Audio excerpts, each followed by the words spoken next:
Hi guys, Martin88 here and welcome back to another FIFA 23 video. Now, Team of the Year is over, okay? So we're going to start having some fun and having a look at some, I suppose, unused formations and tactics, but ones that I still think can do a very good job, okay?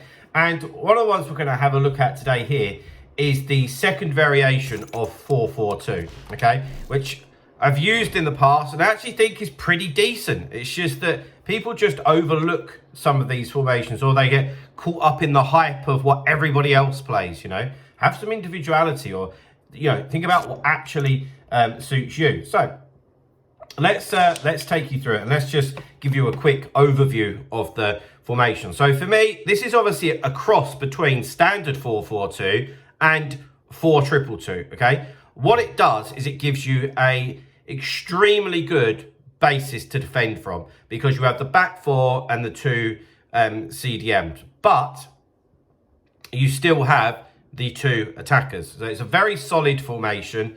And maybe if you're somebody that's struggling to defend, but you're really quite good going forward, this is really something that could work for you. Okay, so defensive style. I've actually got pressure on heavy touch, which is rare. I'll tell you my thought process behind that is that you can have a danger with this formation in being a little bit of a sitting duck, where you've got the CDMs and we're kind of sat back a little bit. I feel like just having pressure on heavy touch allows us still to let our opponent know that we're there and we're trying to get the ball off of them. We're not just sat there waiting for them to attack and just hoping that they don't score. Yes, we're going to be deep and we've got players back, but we're actively trying to do something about it in terms of winning the ball. And if the opportunity presents itself with pressure on heavy touch, then our players will still go try and win that ball for us. Defensive width, 45. Like to be compact, narrow as much as we can. So 45 can do that. Just going back to the defensive style. If you don't like that, then just go to balance, okay? You might be somebody that's actually very good at pressurizing opponents manually yourself. If you are, go to balance. If not, leave it on pressure on heavy touch. Defensive depth, 50. We certainly don't want to go any lower than that, okay? Because we don't want to be too deep, like the term I used, sitting ducks, you know? Right, build-up play, balanced. This is a 4-4-2 variation. And of course, 4-4-2 is a very, very balanced formation, which of course this is. And what do we mean by that? We means that we have variation because we have width, because we have fullbacks and we have wingers. We have players through the middle. So we can go, we've got two strikers. So we can go long, we can go short, we can go wide, we can go slow, we can go fast. So having the build-up play on balanced is always key. If you know what your major strength is, maybe you're like, none of that works for me. It's just fast build up and a go. Then maybe you could put it onto fast build up play. But if you did feel like that, honestly, probably a different formation is better for you. So it's with tactics, it's all about, will this suit me? Yes or no? That's the question you've got to ask yourself, okay? What Martin's saying, does that sound like me? Yes, I'll give these a try. No, it doesn't actually. I'll wait for another set of tactics. That's what you got to think to yourself. Chance creation, direct passing. That won't surprise you in the slightest. It is the best one. Makes your players make the best runs. Offensive width, 45. So we've got two wingers. Just bring them in ever so slightly. They're still going to offer us that width, but I don't want them having chalk on their boots, okay? I want to be able to select them and bring them in narrow if I want to support one of the CDMs if I want to. And I just find that that's just a nice subtle little change when I'm using wingers. Players in the box I've actually got on 6. 2 strikers, 2 wingers, and the 2 CDMs. Although they won't actually get into the box, but it will just encourage them to go upfield with the team, which we'll look at in the player instructions. Corners and free kicks, both 2 each.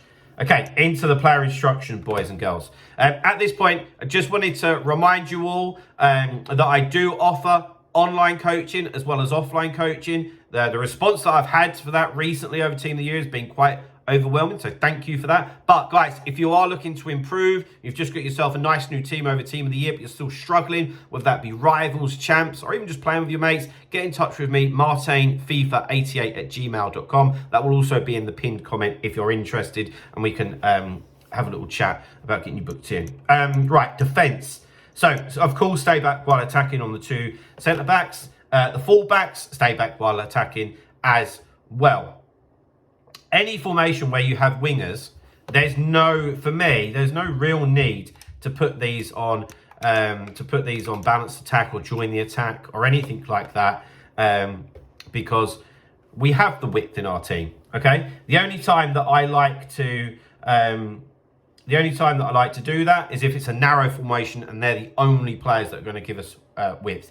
In saying that, I always like to just provide that naturally. Okay, so what I mean by that is I like to get my fullbacks forward manually myself, whether that be triggering runs, dribbling with the ball, all of that kind of stuff. Okay, because what I find when I'm doing coaching is, say I've got the ball with Tavernier, people will just pass it up the wing to Mahrez, and then he's surrounded by the fullback and the winger. Don't bother doing that. Take the ball as far as you can with the fullback, because then it allows your forward players to go into the forward areas. It will create you a bit of an overload situation. That's what I mean by get the fullbacks forward, and it's actually can really play a key role for you in terms of being that bit more creative and have a bit more variety about you. Okay, right.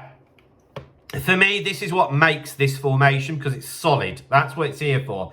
I'd even enjoy using this to like see out a game, if I'm being honest. Or if I was playing somebody that I thought was maybe a little bit better than me and I wanted to hang in there a bit. Both CDMs are on stay back while attacking. They're on cover centre and cut passing lanes. Let's dissect that. Stay back while attacking. We want these two are going to be our pivot in the middle of the pitch when we're attacking. So when we're attacking, for me here, you've got Mahrez, Sterling, Kent, Zola, all doing their thing. But if they need to recycle the ball, I would say that they're going to be like 30 yards from goal, assuming that we're right up into their final third. And we're going to be able to just put that ball back to them. And then the two CDMs here, Odegaard and Seydorf, can then spray it. They might be able to fizz it into the box. And one of them might dribble it forward a little bit and then play it, whatever. But it gives us a nice basis. A lot of the time, maybe you'd have one CDM, but then when they break, can leave you a little bit exposed. This is just really covering all bases. You've got two CDMs sat there, ready and waiting, along with the back four. Cover centre, we've got fullbacks and wingers. We don't need them drifting out wide. And cut passing lanes is always a good one. It's only available if you're using CDMs. Up to the wingers, guys. So the wingers are on comeback on defence. We want to defend as two banks of four. And if you really want to, you can highlight one of the strikers to come and fill in as well. So you've got 10 men behind the ball.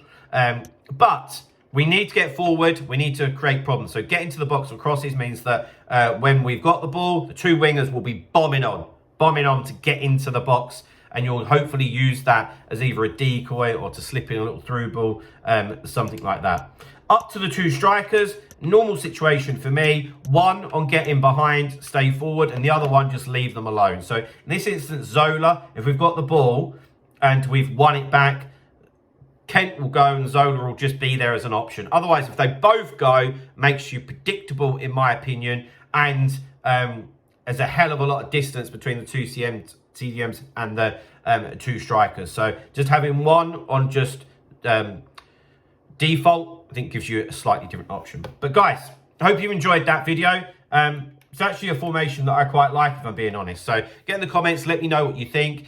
Drop a like on the video, subscribe if you haven't already, guys. And I'll see you guys very, very soon. See you later, guys. Bye-bye.